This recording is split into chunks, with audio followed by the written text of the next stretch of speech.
हजरात, हजरत आदम अला नबीना अलैहिस्सलातु वस्सलाम से लेकर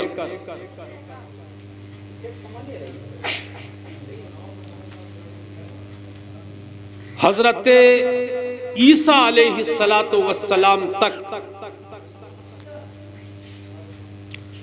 हमारे नबी जैसा पीर, ये मैं हवाला आपको पेश कर दूं। मुजद्दिद अल-फिसानी रहमतुल्लाह अलैह ने अपने मकतूबात में लिखा है, आपने फरमाया कि दुनिया में हुजूर जैसा कोई पीर नहीं आया और अबू बकर जैसा कोई मुरीद नहीं आया। हाँ हाँ हाँ हाँ हाँ हाँ हाँ, अल्लाहु अकबर, या रसूलुल्लाह, अरे सुभान अल्लाह सुभान अल्लाह। क्यों हम और आप उनको सिद्दीक के नाम से याद करते हैं? एक होता है सादिक और एक होता है सिद्दीक। जो वाकया हो चुका उसके मुताबिक जो बात कह दे उसको सादिक कहा जाता था, ये सच्चा है। कोई वाकया हुआ उसने उसी के मुताबिक गुफ्तगू कर दी तो वो सादिक है। और सिद्दीक उसे कहा जाता है जो जबान से कह दे वो हो जाए, वो सिद्दीक है। और हजरत अबू बकर खाली सिद्दीक नहीं है बल्कि सिद्दीक अकबर है। और एक सहाबी का मकाम, वो सहाबी के जिन्होंने सरकार को सिर्फ एक मर्तबा देखा, वहशी बिन हरब, उनका मकाम, एक अदना सहाबी का मकाम ये होता है कि हजरत उवैस करनी जैसे खैरुत ताबिईन वो उनके पहले दर्जे को भी नहीं पहुंच सकते। जब एक अदना सहाबी का मकाम ये है कि हजरत उवैस करनी, जिनके बारे में हुजूर ने फरमाया था कि जाओ मेरा कुर्ता दे दो और उनसे कह देना मेरी उम्मत के लिए दुआए मगफिरत कर दो। और कुर्ता लेकर गए कौन? हजरत अली मुर्तजा हैदर कर्रार मुश्किल कुशा हजरत उमर फारूक आजम गए, कुर्ता दिया, कहा कि सरकार ने फरमाया है कि आप उनकी उम्मत के लिए दुआ कर दें। आपने दुआ की और कहा कि आप तशरीफ ले जाइए, मुझे आखिरत की तैयारी करनी है। वो वैस करनी, ऐसे अजीम शख्सियतें उनके पास तशरीफ लाई, कहा कि आप तशरीफ ले जाइए, मुझे आखिरत की तैयारी करनी है। तो वो उवैस करनी हजरत वहशी बिन हरब, जिन्होंने सिर्फ एक मर्तबा हुजूर को देखा, वो उनके पहले दर्जे को भी नहीं पहुंच सकते। जब एक अदना सहाबी के मकाम का आलम ये है तो सिद्दीक अकबर के मकाम का आलम अल्लाह अल्लाह अल्लाह, अरे वाह वाह वाह वाह वाह, सुभान अल्लाह सुभान। क्या है? हुजूर मुजद्दिद अल-फिसानी ने अपनी किताब में एक हदीस नकल फरमाई है कि अल्लाह के रसूल सल्लल्लाहु अलैहि वसल्लम ने इरशाद फरमाया कि मेरे सीने में जो कुछ था मैंने अबू बकर के सीने में उंडेल दिया। एक मर्तबा हजरत उमर इब्न खत्ताब रदी अल्लाह ताला अन्हु ने आपकी अहलिया से पूछा कि दिन के हालात तो हमें मालूम है, अबू बकर के रात के हालात क्या हैं वो तुम बताओ। क्योंकि हजरत अबू बकर रज़ी अल्लाह ताला अन्हु की खिलाफत 2.5 साल रही और इत्तेफाक ये कि हुजूर से 2.5 साल छोटे थे। सरकार जब 2.5 साल के हुए तो हजरत सैयदुना अबू बकर सिद्दीक रज़ी अल्लाह ताला अन्हु पैदा हुए। तो उनसे कहा कि उनके दिन के हालात तो हमें मालूम है, रात के हालात बताइए क्या है। तो उनकी अहलिया कहती है कि मैं क्या बताऊं कि जब वो रात में अल्लाह की बारगाह में खड़े होते थे तो उनके सीने से इश्क़ इलाही का धुआं उठता था। ये है सिद्दीक अकबर। हजरात, एक दिन चंद सहाबा तशरीफ फरमा थे, आपस में ये गुफ्तगू होने लगी, सरकार का जिक्र छिड़ गया। तो जब सरकार का जिक्र छिड़ गया तो कोई सरकार की हुस्न की तारीफ कर रहा था, कोई सरकार की आंखों की तारीफ कर रहा था, कोई सरकार की भौहें की तारीफ कर रहा था, कोई सरकार के याकूती लबों की तारीफ कर रहा था।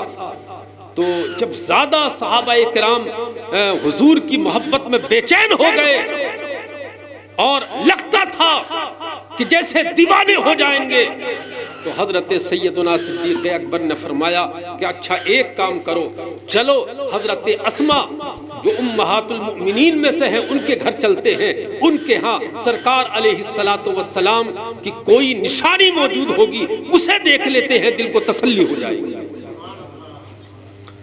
तो हजरत सैयदना अबू बकर सिद्दीक़ रज़ी अल्लाह ताला अन्हु की माइयत में सहाबा की ये जमात हजरत अस्मा रज़ी अल्लाह ताला अन्हा जो उम्महातुल मुमिनीन में से हैं, उनके पास गए और कहा कि हुजूर सल्लल्लाहु अलैहि वसल्लम की कोई निशानी हमें दिखा दीजिए, कोई निशानी हमें दिखा दीजिए। तो उन्होंने कहा कि मेरे पास हाँ एक निशानी है, एक आईना है कि सरकार अलैहिस्सलातु वस्सलाम जिसको देखा करते थे।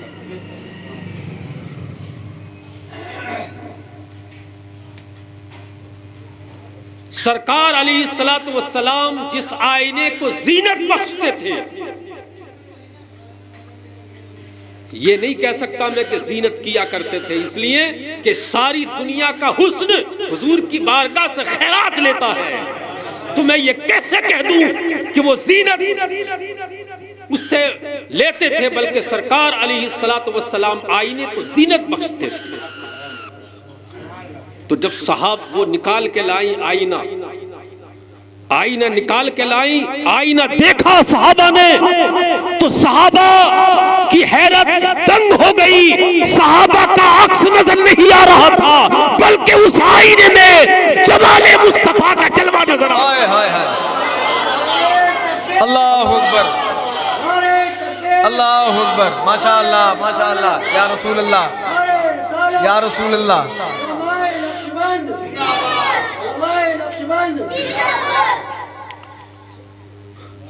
सरकार सैयदना सिद्दीक़ अकबर रज़ी अल्लाह ताला अन्हु की शान वो है, सुभान अल्लाह, कि जब आपका विसाल होने वाला था तो आपने हजरत आयशा सिद्दीक़ा महबूब खुदा रज़ी अल्लाह ताला अन्हा को बुलाया।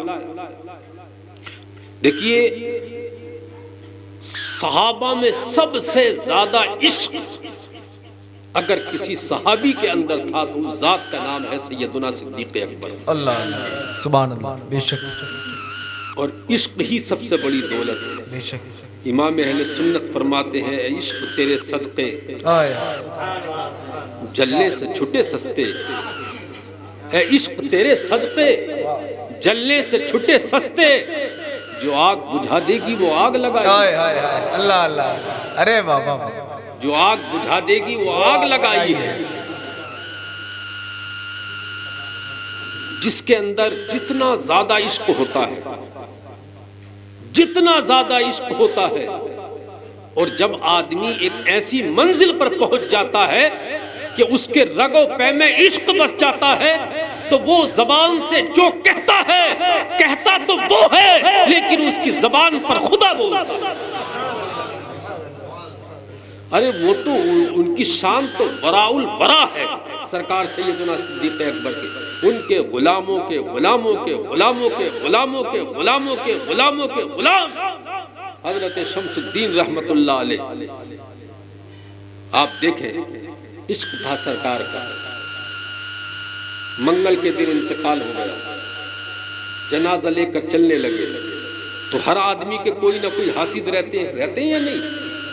आप ये चाहें कि एक आदमी से सारे ही लोग राजी हो जाएं तो ऐसा नहीं हो सकता, ऐसा नहीं हो सकता। तो एक बुढ़िया हासिद थी, उसने कहा कि अच्छा, वैसे तो बहुत बड़े पीर साहब बनते थे और इंतकाल मंगल के दिन हुआ है। अरे मरना चाहिए था तो किसी अहम दिन मरना चाहिए था। अब हजरत ख्वाजा शमसुद्दीन का जनाजा जा रहा है। ख्वाजा शमसुद्दीन जनाजे की चारपाई से उठ के बैठ गए, इरशाद फरमाया, अरे ठहर जाओ, आज मरते ही नहीं, किसी और दिन मरेंगे। ये गुलामों का आलम। आप हमारे मुरादाबाद में जाइए, अमरोहा, दो बुजुर्गों में आपस में शकररंजी हो गई। एक का नाम है हजरत शाह विलायत रहमतुल्लाह अलैह, एक का नाम है हजरत नसीरुद्दीन।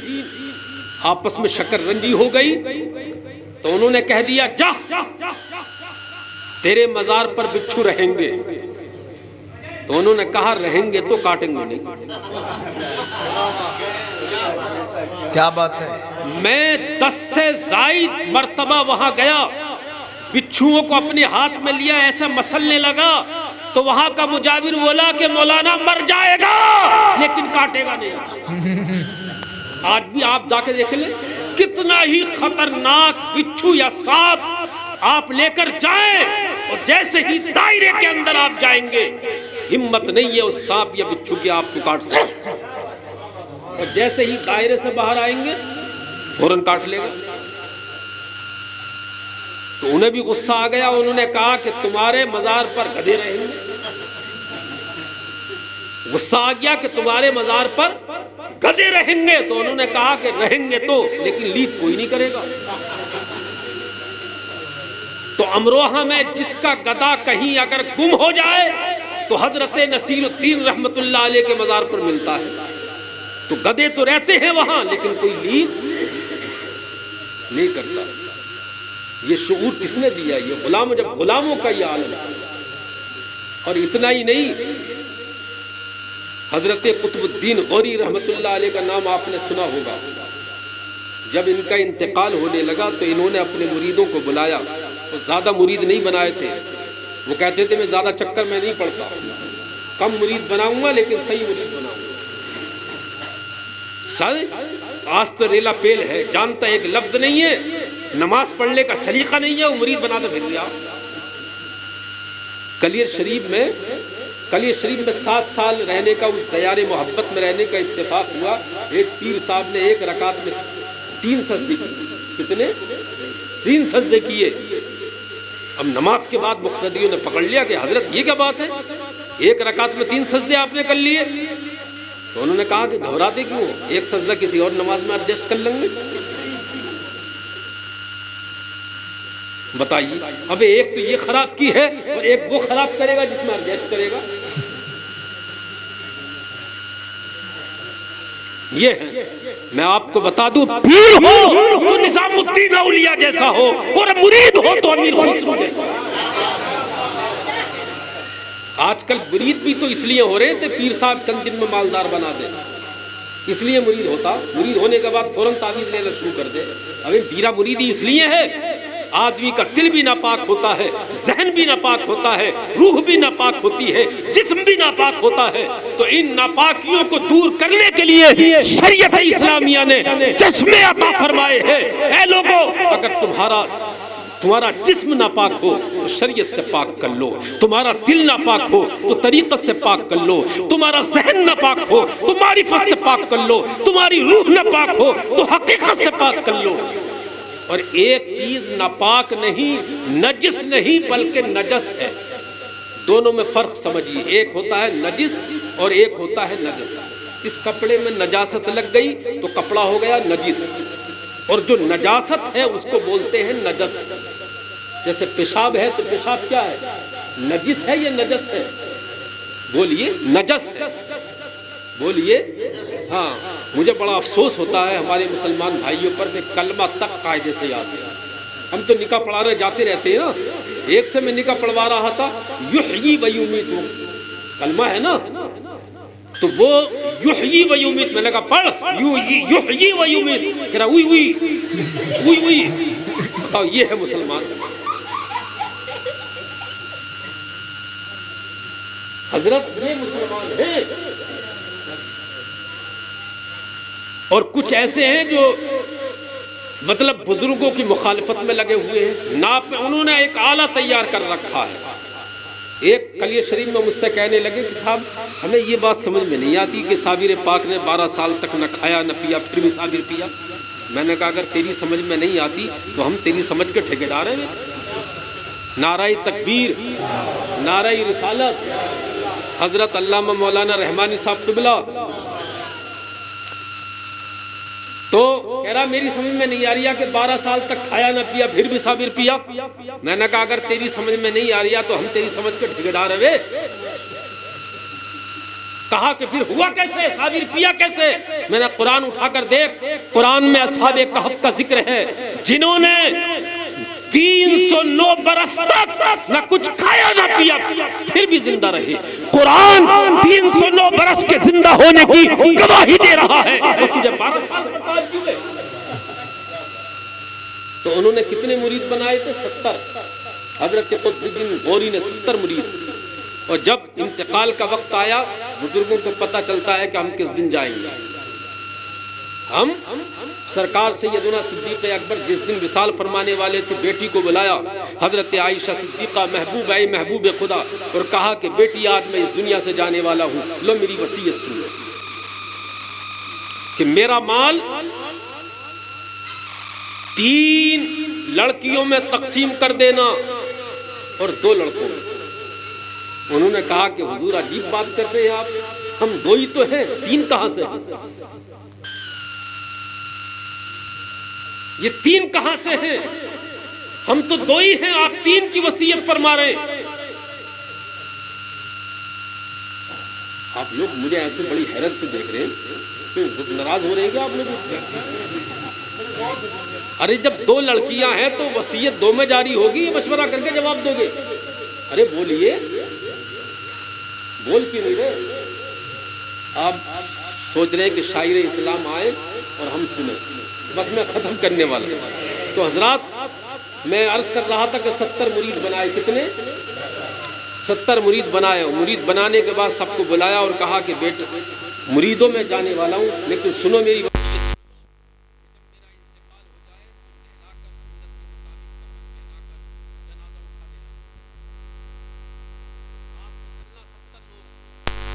और लेके चलते रहना, चलते रहना, चलते रहना, चलते रहना, चलते रहना, जहां तुमसे मैं उठ ना सकूं वहीं दफन कर देगा।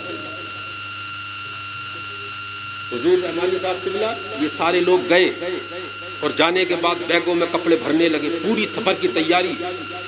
बीवियों ने कहा कि आज कहाँ का इरादा है? कहा कब्रिस्तान जा रहे हैं। कहा बे कब्रिस्तान जा रहे? अबे कब्रिस्तान में बैगों का क्या मतलब, सामान का क्या मतलब? कोई कब्रिस्तान में सामान लेके जाता है खाने पीने का? अरे बिस्तर बोरिया कोई लेके जाता है? उन्होंने कहा ये क्या मतलब है? कहा कि वापसी कब हो ये तो खुदा जाने या हमारा पीर जाने।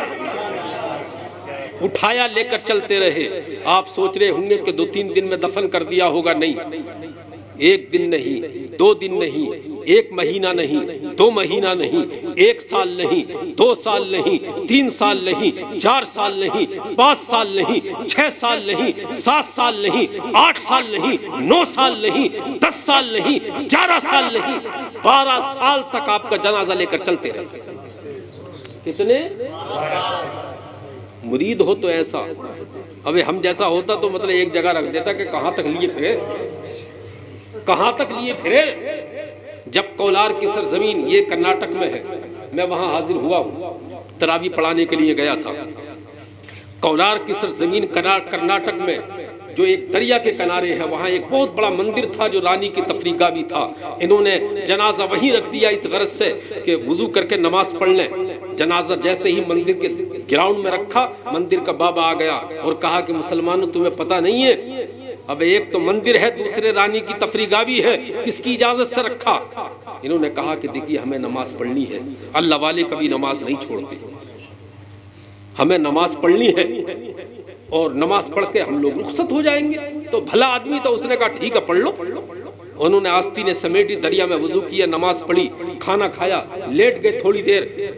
रानी ने, उसने कहा मंदिर के बाबा ने कि ठीक 4:30 बजे रानी आ जाती है, अगर किसको देख लेती है तो कत्ल करवा देती है, इसलिए उससे पहले पहले निकल जाना। बोले ठीक है, उससे पहले पहले चले जाएंगे। हजरत अभी 4 भी ना बजे थे, मंदिर के बाबा ने उठाया और कहा कि अबे तुम्हें अपनी जान की फिक्र नहीं है, 4:30 बजने वाले हैं। फिर उन्होंने आस्तीनें समेटी। मंदिर के बाबा ने कहा कि अब क्या करोगे वे? तो उन्होंने कहा कि नमाज पढ़ेंगे। बोले अभी तो पढ़ी थी। बोले वो जोहर की थी या असर की है? वो जोहर की थी, ये असर की है। उसने कहा पढ़ लो, लेकिन ध्यान रखो रानी आने वाली है।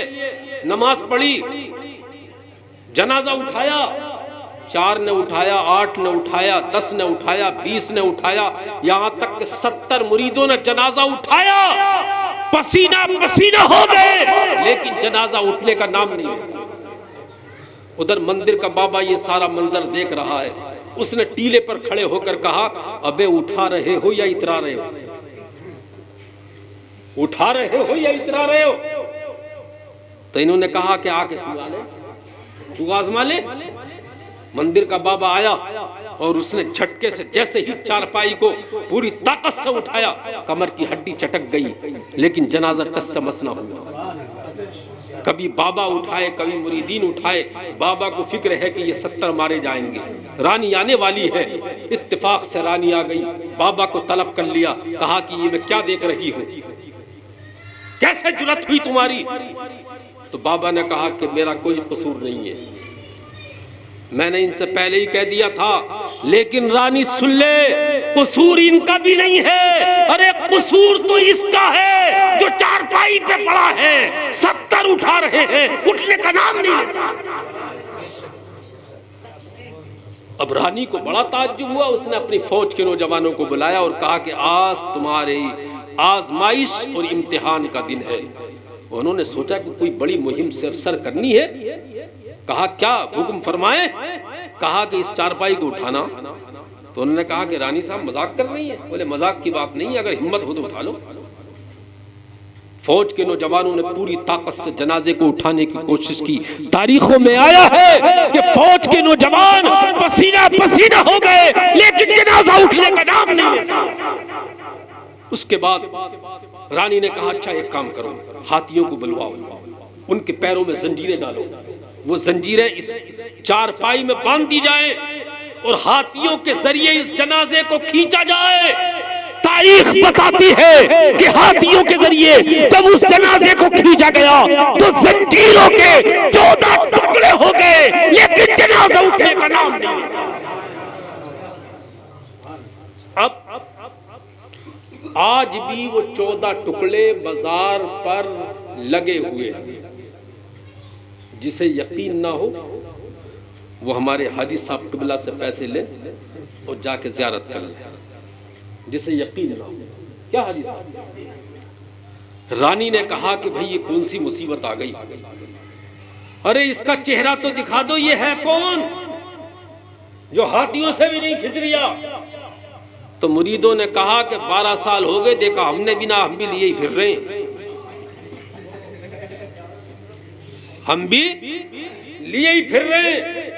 और जब चेहरे से नकाब उठाया तो सुभान अल्लाह, हैरत की इंतहा न रही। ऐसा लग रहा था जैसे अभी फजर की नमाज पढ़ के सोए।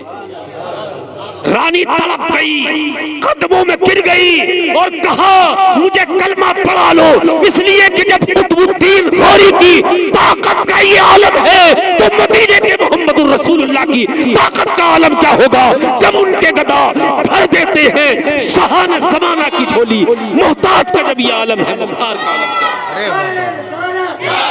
वाह वाह वाह वाह या रसूल अल्लाह।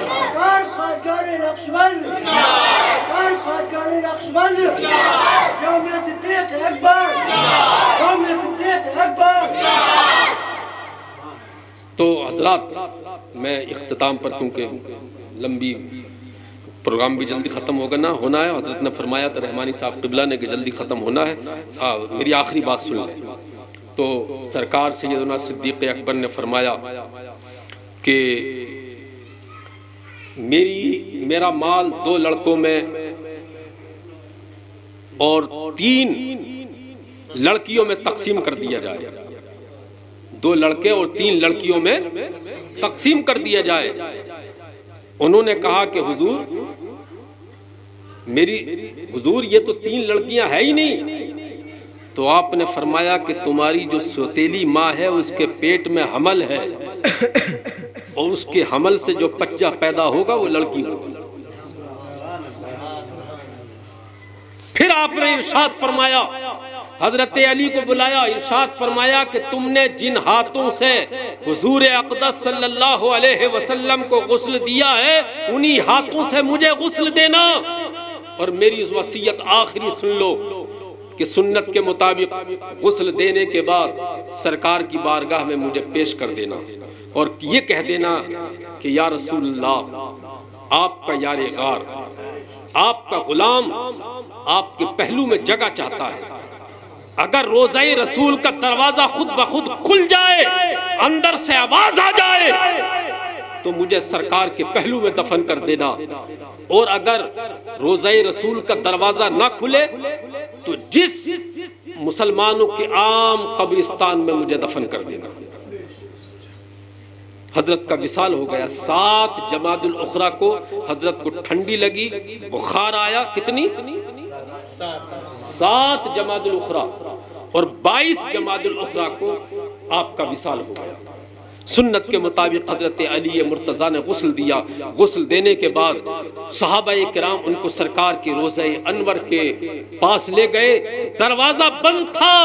हजरत अली ने अर्ज किया, या रसूल अल्लाह, आपका यारे खार आपके पास हाजिर है, आपके पहलू में जगह चाहता है। अभी ये जुमला पूरा भी ना हुआ था, क्या देखते हैं कि मुस्तफा का दरवाजा खुला, अंदर से आवाज आई, वासिलुल हबीब इलल हबीब, वासिलुल हबीब इलल हबीब, वासिलुल हबीब इलल हबीब। हबीब को हबीब से मिला दो, हबीब को हबीब से मिला दो, हबीब को हबीब से।